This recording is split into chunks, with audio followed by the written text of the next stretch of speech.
I caught my wife cheating with her ex at a wedding, so I quietly left and made her regret it forever. When I first started dating, my dad gave me some advice. He said, "Son, men of value do not tolerate disrespect, manipulation, or lies from women. Stay true to yourself and always be a man of worth." Unfortunately, there was a change in plans. Love, the merger meeting was moved up, and I have to depart tomorrow morning. I won't be returning until late Sunday. I understand how significant this event is, especially because you are the maid of honor, but I was just elevated to CFO, and missing this meeting will be detrimental to both the firm and our future. "I'm truly sorry," I said. "Are you serious? We've been planning this for so long, and you're canceling at the last minute? I will be there alone." "Do you understand how embarrassing that will be for me? Couldn't someone else go instead?" Vera replied. "This contract is worth more than $2 billion, and I am in charge of it. We've been working hard on it for the past year, and no one else can take my position. Many people's jobs are dependent on our success. I realize that's difficult, but I'll make it up to you with the bonus we'll receive from this deal. I understand that you are upset, but there is nothing I can do. I'll be back Sunday," I explained. Needless to say, she was outraged. She stopped talking to me and instructed me to sleep in the guest room. I did not have any closeness or intercourse prior to my trip, which was not common. Her coldness and rage were out of character. I attempted to comprehend but couldn't calm her down, so I prepared for my trip and stayed the night in the guest room. I knew the wedding was important to her because of her friend Carol's troubles. Carol's ex-husband cheated on her during her life-threatening sickness and then abandoned her because he couldn't bear her delayed recovery. It upset Carol and exacerbated her problem. However, following a miraculous recovery, Carol filed for divorce due to abandonment and suffered despair for the next 5 years. All of her friends and family were there for her, trying to cheer her up, but nothing seemed to help. Then, one day, she met a man at the grocery store, and her world instantly brightened. She reverted to her old self. Her friends and family's prayers had been answered, and everyone wanted to celebrate the happy event. Brandon, her fiancé, adored her and planned a spectacular wedding. Vera, her best friend and maid of honor, remained by her side throughout. I understood how important this was to Vera, and I regretted having to cancel, but I was helpless. I knew I had to make amends to her and face her rage before departing for my trip.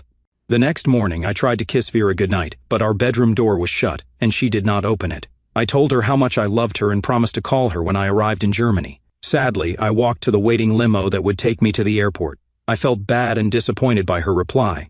After 19 years of marriage, I still didn't comprehend my condition. I expected greater understanding and compassion. When I called her before my flight, her phone went to voicemail. I left another apologetic message, hoping to receive a response. I texted before takeoff and again after arriving 10 hours later but received no response. I knew she was upset, and I figured I'd have to apologize abundantly to recover her trust. With no other options, I contacted our twin girls at college and explained the situation, asking them to check on their mother and make sure she was okay. I highlighted my concern and the urgency of hearing back from them to allay my fears. They understood and conveyed their love for me. They've always been daddy's girls, and I love them dearly. When I arrived in Germany and settled into the hotel, I called my CEO for an update, only to learn, to my dismay, that the meeting had been canceled owing to the other firm's CEO's family death. I immediately called the airlines and booked a direct trip to Chicago O'Hare, which is only 30 minutes from the reception venue. Because the wedding celebration was scheduled to begin at 7 o'clock in the evening, I calculated that I would be there by 9 o'clock in the evening to be a supportive husband. I believed that this gesture would make her happy. After I got my rental car, the GPS guided me to the reception hall. It was shortly after 9 o'clock in the evening when I arrived. The party was already in full swing. The area was packed with loud music, dancing, and plenty of beverages, with many attendees definitely having a good time and some drinking a little too much. I was glad to be there and looking forward to seeing my wife again. With over 200 people there, it was difficult to spot Vera at first, so I walked to the bar, ordered a double bourbon, and began looking around for her. Thinking back on our voyage together, I realized that Vera was 5 years older than me and had recently divorced when we first met. Her former husband, Dr. Clayton Adams, was completing his residency at Mercy Hospital when their marriage ended due to his infidelity with a nurse from his profession. Vera had thrown him out. Heartbroken by his dishonesty, she had envisioned a life full of children and joy. Her ex-husband's infidelity, however, dashed those hopes. The divorce impacted her hard, both emotionally and financially, because medical residents make little money. The settlement divided what little they had. Vera began working as a waitress to pay her bills. Faced with difficult circumstances, she gained a thorough grasp of Carol's situation. When Vera and I first met, it felt like a storybook romance. I was immediately smitten. Despite her past pain and misery, I saw in her a wonderful treasure. Her attractiveness immediately drew my attention, however, it was her love and compassion that ultimately won me over. I helped her overcome her obstacles, transforming her life for the better. We spent 19 wonderful years raising our twin girls with much love. Vera enjoyed my open and honest approach to our connection. We constantly discussed the importance of loyalty and commitment, which provided her with a sense of security. I highlighted my admiration for faithfulness and my contempt for infidelity, commending her for having the fortitude to leave her cheating husband. I admired her resilience in getting through that terrible moment. Our marriage was founded on trust, loyalty, and dedication, which kept us together until the unexpected incident at the wedding. Vera was still incredibly gorgeous at 44, and I, 5 years her junior, was in peak physical condition because of my dedication to fitness and jogging. At 39, I felt like I was at the peak of my life. Our intimate relationship was solid, and the age gap between us was never an issue. Our twin daughters, Mara and Carrie, were thriving at college, full of life and optimistic about their futures. We had a happy, loving family and a marriage that appeared unshakable. That was until I noticed Vera at the wedding, sitting alone with her ex-husband Clayton. I knew Clayton was close with the bride, Carol, but his attendance at the wedding, particularly without his wife, surprised me. I was fatigued from my travels and fascinated about what I was witnessing. I paused to observe them intently, noting how friendly they appeared together, regardless of their history. I decided to step back for a moment to get a better idea of how they were engaging. It wasn't long before I felt like my world was falling apart. I was ready to intervene and disrupt their intimate moment when she abruptly rose, took his hand, and led him to the dance floor. Vera looked stunning in her tailored ivory gown, and I dearly hoped this was nothing more than a dance. Her confidence as they proceeded through numerous slow songs took me by surprise. I sat back, nursing my drink, and watched how things progressed. Vera had clearly been drinking, as seen by her flirting demeanor, which I knew could happen. She'd often get more loving and playful with me after a few drinks, which was typical for her. However, openly kissing another man, especially in front of her friends, was not normal or acceptable behavior. I was fully aware that she was my wife. This act of betrayal left me feeling both ashamed and outraged. Watching my wife share private moments, as well as watching him touch her improperly and exchange kisses with her, left me stunned and angry. I became enraged, and just as I was going to intervene and stop it, they returned to a table off to the side and began kissing as if they were on their honeymoon. I could clearly see his hands on her chest and her hand under the table. Just as I was about to approach them, I realized my marriage was over. I remembered what my father often said, "Hey guys, respect yourself. Do not put up with being treated poorly." So, I resolved to do something, but I remained calm. I could have made a big deal, ruined the ideal wedding, stopped them, and ensured it didn't go any further. But then I figured, if she wants him, she can have him. She isn't mine anymore. I'm feeling unusually tranquil. I got out my phone, zoomed in, and recorded several close-up photos and a brief video. Then I messaged her, "Guess what, sweetheart? My meeting was rescheduled, and I returned early. It appears that you are in good hands tonight. I'll go back home. I'm guessing you'll be spending the night with Dr. Clayton. I got it now why you've been avoiding my calls and texts. Have a blast, and here's to our marriage ending. I'll be gone by the time you get back tomorrow." I hit send and waited calmly to see if she received the message while watching her. I noticed her phone light up. She noticed, picked it up, and began pressing buttons, obviously looking for the words. Vera quickly sobered up, her expression serious when she saw my message. As soon as I saw her reaction, I left the gathering for my car. Vera must have spooked upon seeing me go, but I got outside before she could catch up. As I got in my car, I heard her yell, "Tony, please wait." I just gave her a chilly look, shook my head, got into my car, and drove away before she caught up. My phone started ringing, but I was too upset to answer. If she decided to return to her ex, it was evident that we were done. After capturing them together, we were done. It's been 22 years since I left that cheater, and she still returns to him at the first opportunity. She'll have to explain this disaster to our family and the kids because it's her fault. My phone was filling up with urgent text messages. "Tony, please come back. I need to explain. I love you. Please come back." "Damn it, Tony, it's not as you think. I love you." But after 2 days of long flights, no calls or texts, her frigid demeanor, and seeing her with Clayton, I had no desire to hear her out. I was furious and refused to deal with her or her justifications. After ignoring 20 calls and texts, I eventually stopped and returned one text message. It said, "Forget you. I'm doing excellent at my job. My children are off to college and everything is paid for. I am free to do as I like." I still have enough youth to begin again. After driving for 4 hours of my 7-hour drive back to Nashville, I stopped at a diner for dinner and a little nap in the car before continuing my trek home. While eating my eggs and bacon, I decided to share my sentiments with the world. At the time, Facebook was the most popular social networking platform where people exchanged updates about their lives. Between bites, I updated my Facebook status from happily married to single and available. Then I shared 2 images I had taken of Vera and Clayton kissing passionately at the wedding. In the second photograph, his hand is plainly on her breast. Below the photo, I commented that Vera was upgrading and rejoining with her ex-husband while I was returning to the dating scene. It may have been immature, but to me, it was the truth. I was moving forward without her. The weird thing is that her ex, Clayton, was nearly 50, balding, overweight, and frankly not an upgrade in any manner. It's puzzling that she did it for an old man who had already cheated on her. Or perhaps she preferred a doctor to an accountant. Honestly, it stung, it ached a lot. I was in greater pain than I could ever remember. I felt sad and outraged, but it also seemed ludicrous. She is terminating a 19-year marriage with an elderly man who cheated on her over 20 years ago. Forget her. Forget him. They are made for each other. I'm not the sort to tolerate such disrespect. Some may think it was simply a kiss and some caressing, and it isn't worth leaving her. In my opinion, either my girlfriend is committed to me or she has the freedom to be with another person.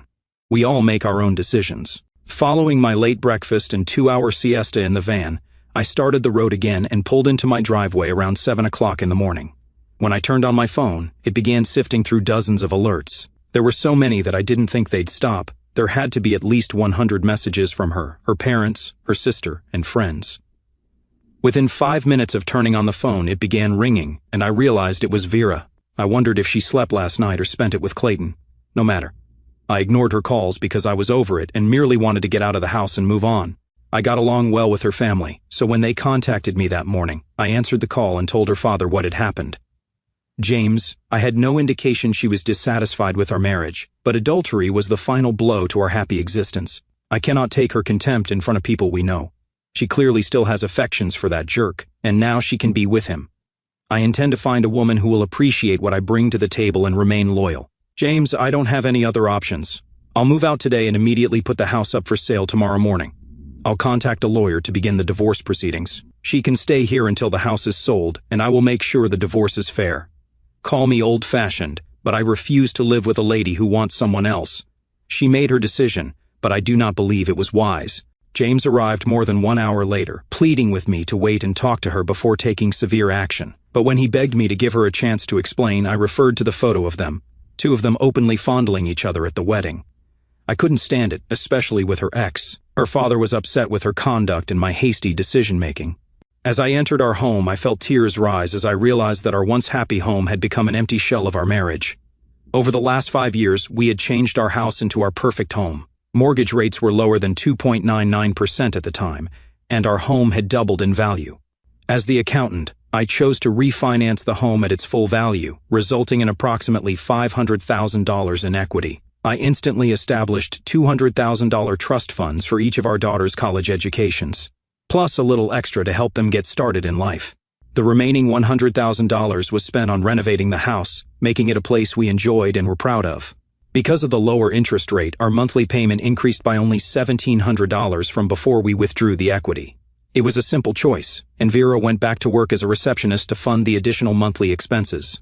My compensation was reasonable, but as the newly promoted CFO, I would be granted stock options the next year, which would act as our retirement fund. Vera had no interest in our finances as long as her needs were addressed, trusting my financial skills while living comfortably. Although I attempted to explain the stock options multiple times, her lack of interest was obvious, but it didn't concern me too much. I looked forward to our future. Fortunately, this merger, which coincided with the breakup of my marriage, guaranteed a bonus in stock options worth approximately 40,000 shares. If successful, I would have to wait several years to exercise my options, but the prospect of the stock reaching $100 a share strengthened my confidence for the future. Because the merger was delayed, the options would not be considered in the divorce settlement. I wanted to file for irreconcilable differences and split our assets, which totaled roughly $50,000 in savings. We would divide the money from the sale of the house, but it was heavily mortgaged, so there wasn't much to divide. If Vera remained true, she would be able to leave with her car and $25,000. At the age of 44, she may have lived a loving life with a solid future. However, my rage and humiliation had surpassed any attachment or memories I had for her. All I wanted was revenge, and for her to understand how much she had lost. I hadn't seen Clayton in 20 years, and seeing him again brought back a lot of memories, both good and sad. He used to be my spouse, and we had a great connection until he became unfaithful, which terminated our marriage. We had a deep connection and were quite close, but he was not as important to me as Tony. Tony, my current husband, is more beautiful, a great partner, and I adore him. However, I found myself with Clayton, allowing him to embrace and kiss me, which I knew wasn't appropriate. I kept flirting with him while knowing I shouldn't. I guess I drank too much and was disappointed that Tony wasn't here with me. I should have stopped, but it felt good. Clayton still seemed like the perfect match for me in some respects. I thought a little flirtation was okay. Furthermore, Clayton is now single, and Tony has not changed his plans to join me for this significant wedding, so I felt I deserved some pleasure. After Clayton kissed me again, I felt happy on the inside. His kisses reminded me of past times, and I felt delighted as we danced close together in a secret space. I figured a little kissing and proximity was fine because everyone else was enjoying the party and wouldn't notice us. I intended to make things right with Tony later. Suddenly, I received an SMS on my phone when all of my friends were present. Tony might have been checking in on me, and Tony's message claimed he was here. I didn't notice him at first, but I thought I saw him leave. I panicked, thinking I wanted to explain myself, but fearing he'd seen me with Clayton. In a state of bewilderment, I told Clayton that I needed to use the ladies' room. I dashed out of the wedding reception, my pulse beating. I noticed the exit door slowly swinging shut down the hall and dashed for it. My high heels clicked against the floor, and I recognized Tony, who had seen me with Clayton. I begged him to wait, but he did not reply. He simply got into his car and departed. I attempted to pursue him, but it was too late. His automobile was already moving away. Now he ignores my phone calls and texts. I've sent him numerous messages, but he has not responded to any. He's really upset, and I can't say I don't see why. After attempting to contact him several times and sending 10 more texts, my heart plummeted when I finally received an answer from him that was harsh. Forget you. 2 of my buddies discovered me kneeling outside in the severe cold, wondering what had gone wrong. After I told them everything, they were both horrified by what I had done and concerned about the consequences for my marriage. They knew Tony well enough to know he was not going to let this go easily. The next morning at 10 o'clock in the morning in Nashville, I started packing my belongings.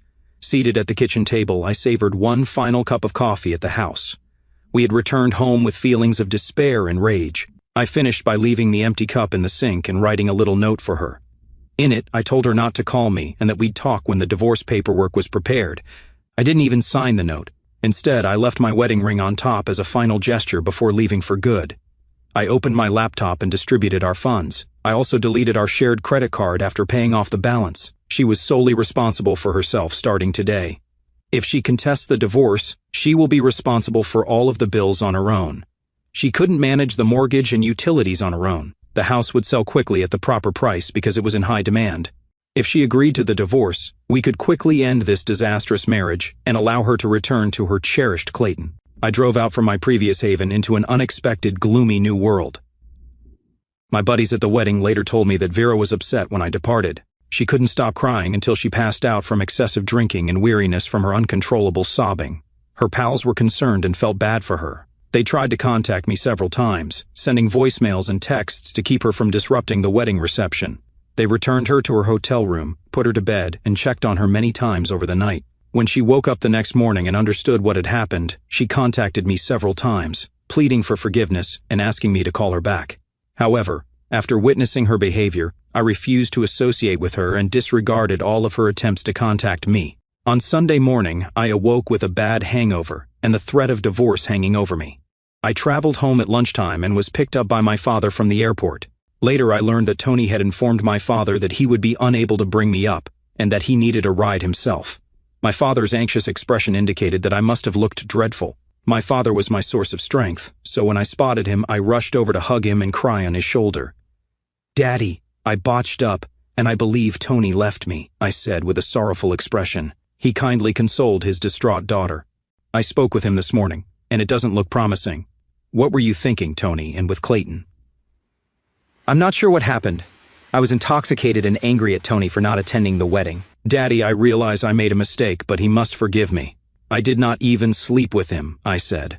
"Dear, from the photographs I saw, it may have been the same. I'm not sure he is the forgiving type, especially knowing Tony.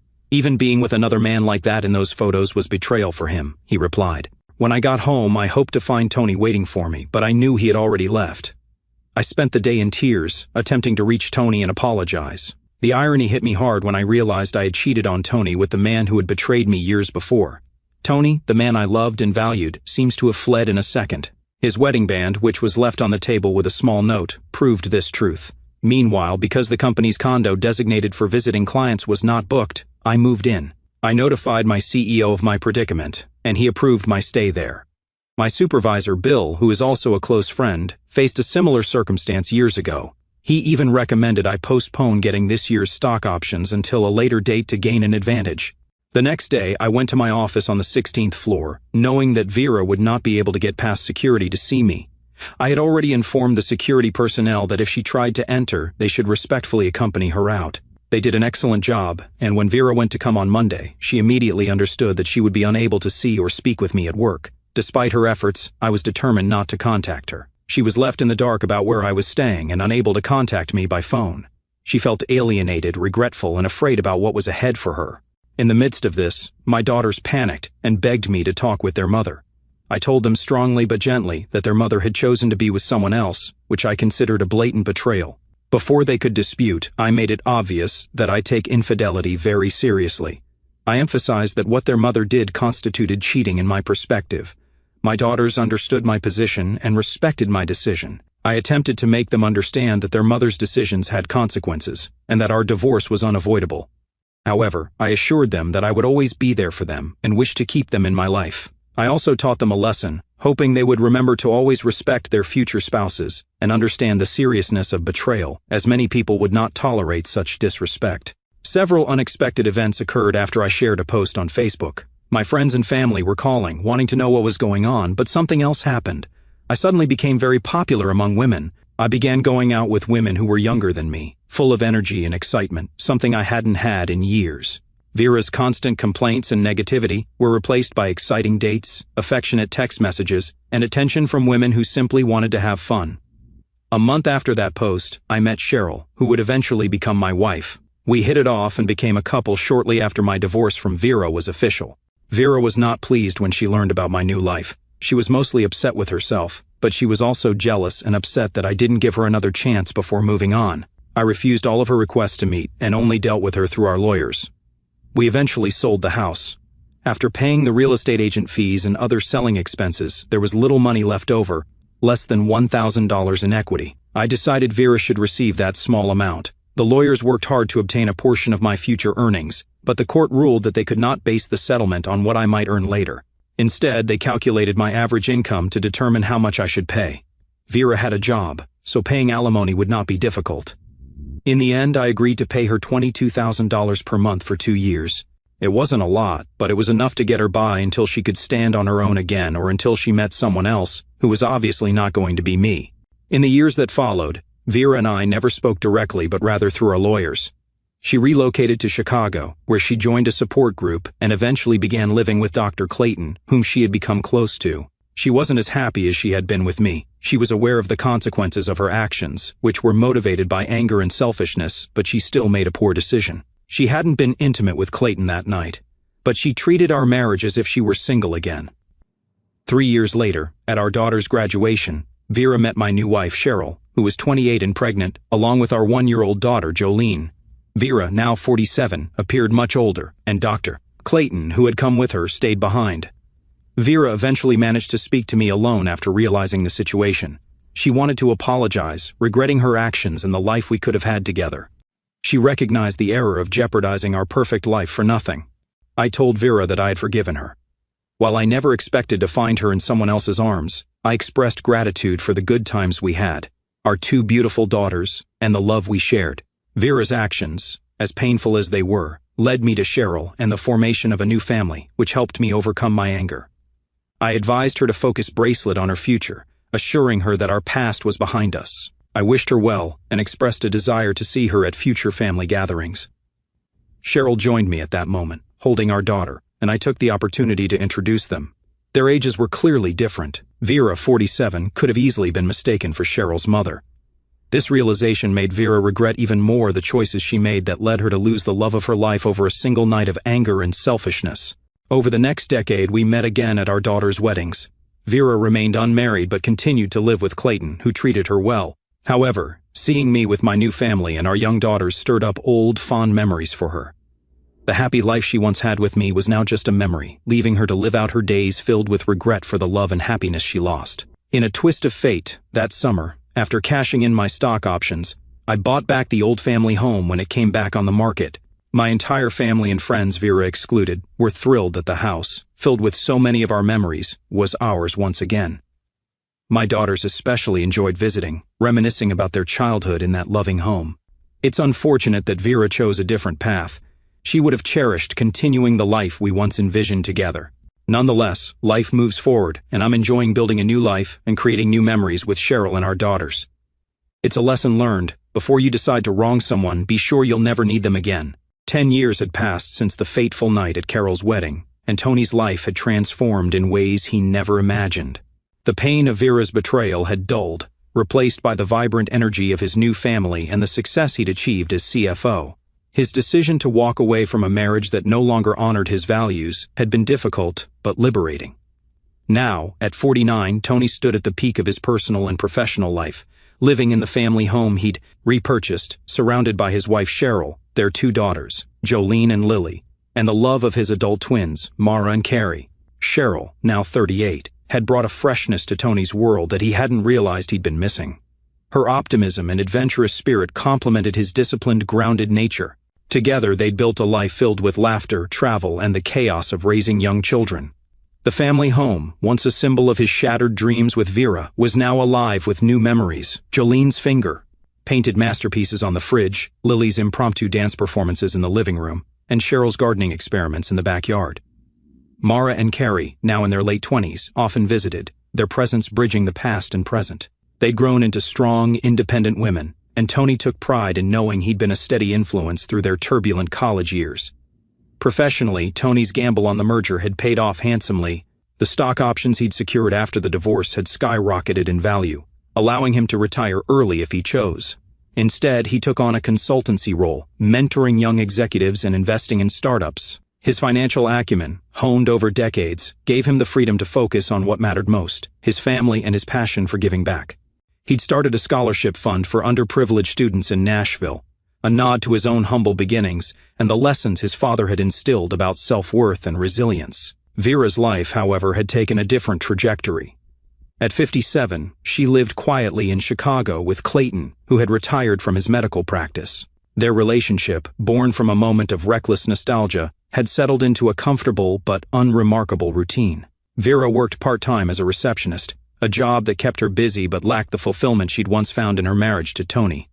The alimony payments had ended years ago, and while she'd managed to save some money, her financial stability depended heavily on Clayton. She often wondered what her life might have been like had she not let anger and wine cloud her judgment that night. Vera's regret was a constant companion, especially when she saw Tony at their daughters' weddings. Mara's wedding, a joyous affair in a vineyard outside Nashville, had been particularly poignant. Tony had walked Mara down the aisle, his pride evident in every step. Vera, seated a few rows back with Clayton, felt a pang of longing as she watched Tony laugh with Cheryl and their young daughters. The contrast between her life and Tony's was stark. His was vibrant and full, while hers felt like a shadow of what could have been. Carrie's wedding 2 years later was no easier. Vera had hoped time would soften the ache, but seeing Tony's family grow only deepened her sense of loss. Despite her mistakes, Vera had worked hard to rebuild her relationship with Mara and Carrie. The twins had been devastated by their parents' divorce, caught between loyalty to their mother and respect for their father's principles. Over time, Vera's consistent apologies and efforts to be present in their lives had mended some of the wounds. She attended their graduations, birthdays, and holidays, always careful not to overstep or bring up the past. The twins, now professionals in their own right, Mara a lawyer, Carrie a graphic designer, appreciated their mother's efforts but remained closer to Tony, who had been their rock during the chaos of the divorce. One summer evening, as Tony and Cheryl hosted a barbecue for friends and family at the family home, an unexpected visitor arrived.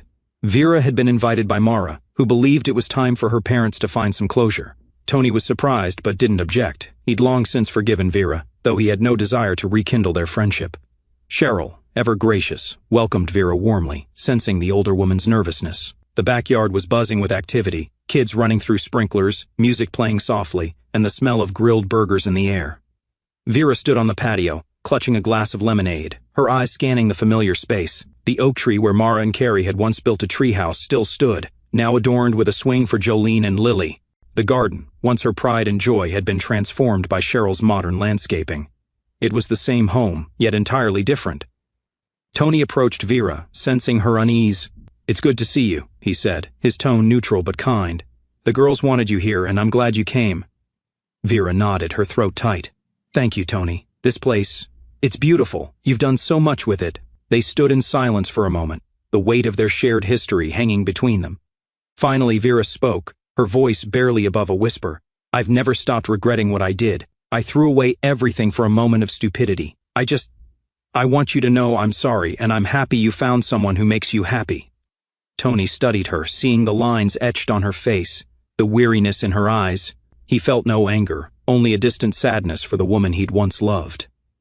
"I forgave you a long time ago, Vera," he said. "We both made choices. Yours hurt me, but they led me here. I wouldn't trade this life for anything." Vera's eyes glistened, but she managed a small smile. "You always were the better person. I'm trying to be better, for the girls, for myself. That's all any of us can do," Tony replied. He gestured toward the crowd. "Come on, join us. Mara and Carrie would love to see you." The evening passed without incident, a small step toward healing for Vera, and a testament to Tony's ability to move forward without bitterness. As the sun set, casting a golden glow over the backyard, Tony watched his daughters, old and new, laughing together. Cheryl slipped her hand into his, and he squeezed it, grateful for the life they'd built. For Vera, the visit was bittersweet. She left the barbecue with a sense of closure, knowing she'd never fully reclaim what she'd lost but determined to find peace in her own way. She returned to Chicago, where she began volunteering at a women's shelter, channeling her regret into helping others rebuild their lives. It wasn't the grand life she'd once envisioned, but it was meaningful, and for the first time in years she felt a spark of purpose. Tony, meanwhile, looked to the future. The family home, once a battleground of heartbreak, was now a sanctuary of love and second chances. As he tucked Jolene and Lily into bed that night, he thought of his father's words, "Men of value do not tolerate disrespect." He'd honored that advice, not out of pride, but out of a deep belief in his own worth. And in doing so, he'd found a life richer than he could have imagined. Thank you for taking the time to hear today's story. If you love the story, please like and subscribe if you haven't already. If you have a tale to share regarding your own or someone else's circumstance, please do not hesitate to contact me. Take care.